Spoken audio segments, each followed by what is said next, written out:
مشائخ ان کی خانقاہوں میں جو لوگ آتے تھے اور ان کے پاس وقت گزارتے تھے وہ بھی تو یہی کام کرتے تھے.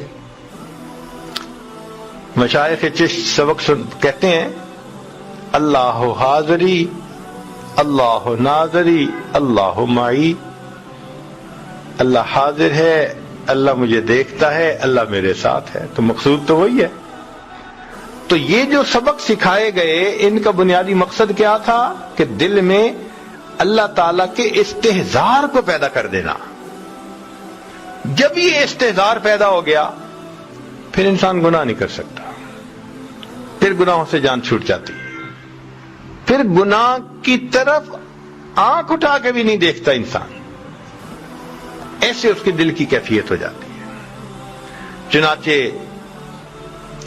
ایک بزرگ تھے تو ان کے پاس ایک نوجوان آئے اور انہوں نے دوسرے دن ہی ان کو خلافت دے دی. بہاؤدین زکریا ملتانی رحمت اللہ علیہ ہمارے قریب میں ایک بزرگ گزرے ہیں، بہت بڑے بزرگوں میں سے.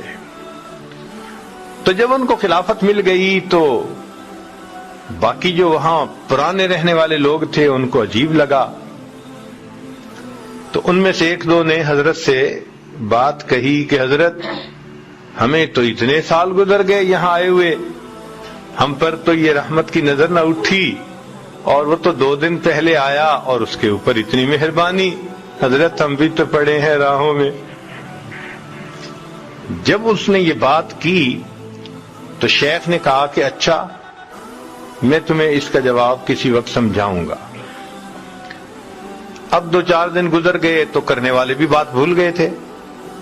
اللہ کی شان کے مہمان آ گئے اور ان کے لیے مرغی ذبح ہونی تھی، چند مرغیاں.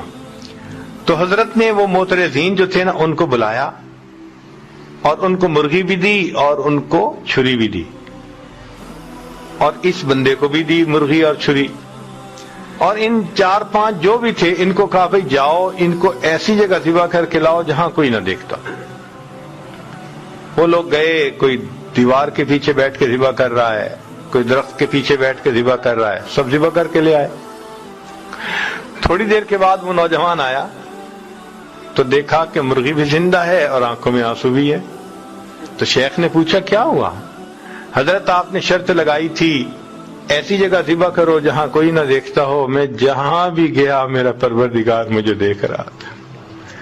تو شیخ نے ان لوگوں کو سمجھایا کہ دیکھو اس نوجوان کے قلب کی یہ کیفیت تھی جس وجہ سے اس کو میں نے یہ نعمت جلدی عطا کر دی.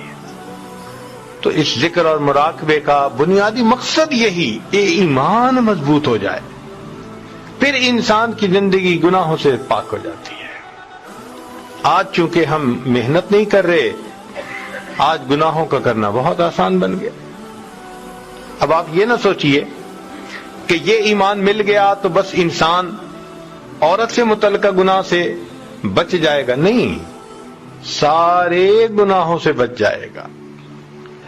ہر گناہ سے نہ دھوکہ دے گا، نہ جھوٹ بولے گا، نہ کسی کا برا سوچے گا، اس لیے کہ اس کو پتا ہوگا کہ جو میں سوچ رہا ہوں، جو میں کر رہا ہوں، میرا رب مجھے دیکھتا بھی ہے اور جانتا بھی ہے. اللہ اکبر کبیرہ. چنانچہ اللہ کے خوف سے گناہ کو چھوڑ دینا یہ اللہ رب العزت کو بہت پسندیدہ ہے.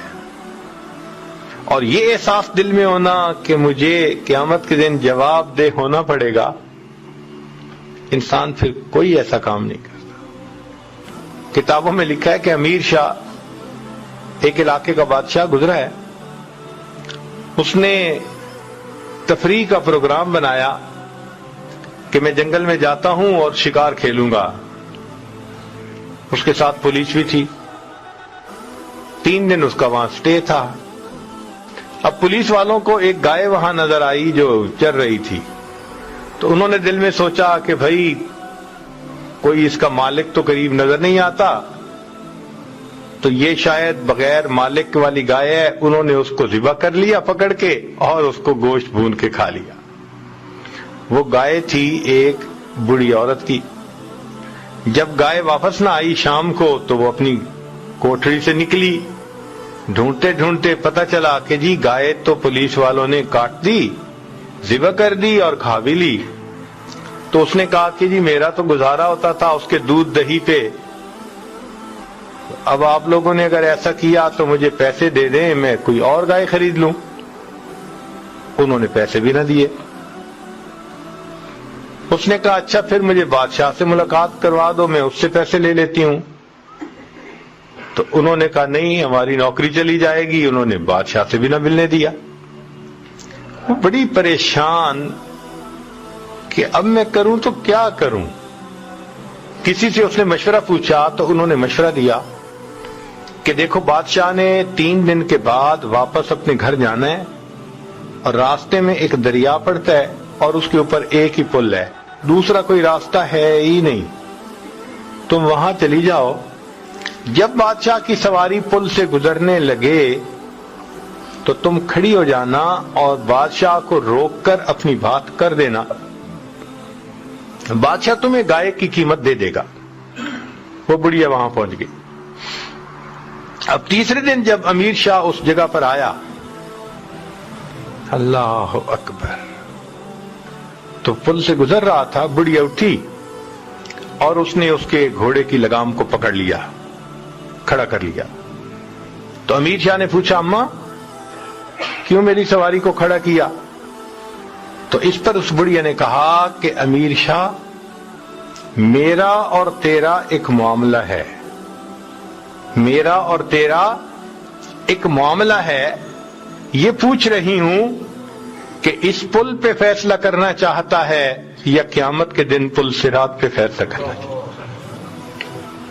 کہتے ہیں جب بڑھیا نے یہ بات کی، امیر شاہ کانپ گیا، نیچے اترا، اماں کیا بات ہے؟ اس نے پورا واقعہ سنایا۔ امیر شاہ نے 7 گایوں کی قیمت دی اور دیکھے کہا اماں اسی پل پہ معاف کر دینا، پل صراط پہ میں جواب دینے کے قابل نہیں۔ تو جس بندے کے دل میں یہ ایمان مضبوط ہوگا وہ کیوں دھوکہ دے گا کسی کو؟ تو اس ایمان کی مضبوطی کا اثر پوری زندگی میں آتا ہے، کسی ایک چیز میں نہیں آتا، ہر کام میں یہی کیفیت ہوتی ہے۔ مزید ایسے بیانات کے لیے ہمارے چینل علماء حق کو سبسکرائب کریں۔